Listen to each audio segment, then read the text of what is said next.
Emotional starvation. The bitch is probably cheating on you because you too hard, bro. You too red pill. You getting yelled at on the microphone and shit, so now you start yelling at everybody.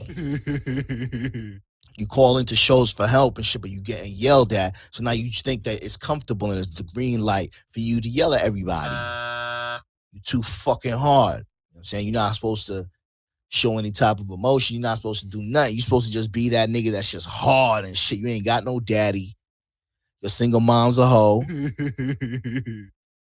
You just confused and shit. So you listening to niggas that are not related to you tell you how you supposed to feel. But you still feel the way you supposed to be feeling because it's your feelings, but you trying to pretend like to feel like another way. That doesn't work, nigga. You got to conquer yourself first before you decide to put on a mask and act like another motherfucking person. Okay? Stop being so fucking hard, B. Deal with your emotions and shit. Conquer them, mold them, make them, channel them. You know what I'm saying? Everybody got fucking emotions. So just deal with it. And then that way you can deal with it. And then when you present yourself with the motherfucker, well, you act like a man, nigga.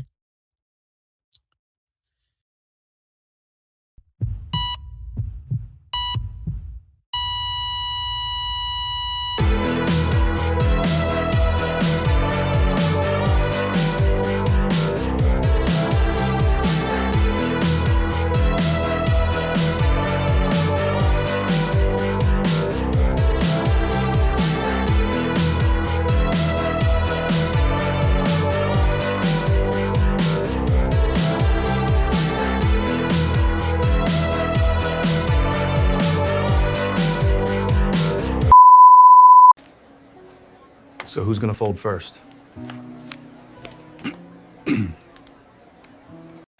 First responders face real challenges on the job and at home. Patriarchy Poker's Responders and Relationships Playing Cards are made for those who serve and those who stand beside them. Get yours now at patriarchypoker.com. Life's a gamble. Play like a man.